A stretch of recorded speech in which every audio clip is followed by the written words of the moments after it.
फैलल महामारी जो गाई जिंदगी, दादा फैलल महामारी जो गाई जिंदगी, जो गाई जिंदगी हो जो गाई जिंदगी, जो गाई जिंदगी हो जो गाई जिंदगी। आफत आइल बड़ा भारी जो गाई जिंदगी, आफत आइल बड़ा भारी बचाई जिंदगी।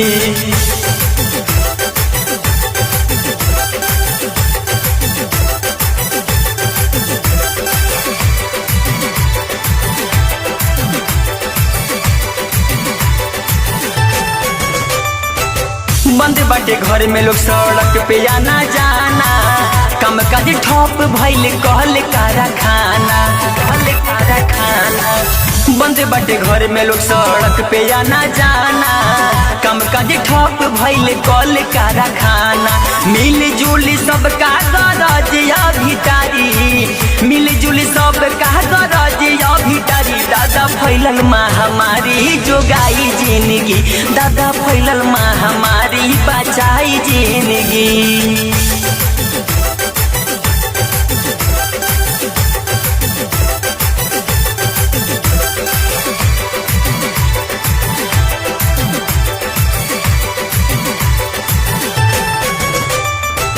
दुखिया के दवा दही भूखिया के खाना, ऊंच नीचे छोटे बड़े आज एक समाना, आज एक समाना। दुखिया के दवा दही भूखिया के खाना, ऊंच नीचे छोटे बड़े आज एक समाना। बड़ बड़ के कोरोना गुमान दिल झारी, बड़ बड़ के कोरोना गुमान दिल झारी। दादा फैलल महामारी जो गाई जिंदगी, दादा फैलल महामारी बचाई जिंदगी।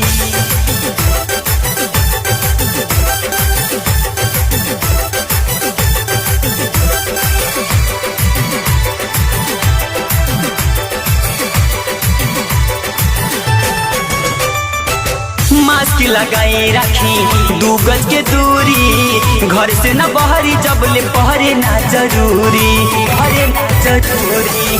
मास्क लगाई रखी 2 गज के दूरी, घर से न बहरी जबले पहरे ना जरूरी। एकरा से बढ़िया उपाय नहीं बाड़ी, एकरा से बढ़िया उपाय नहीं बाड़ी। दादा फैलल महामारी जो गाई जिंदगी, दादा फैलल महामारी बचाई जिंदगी।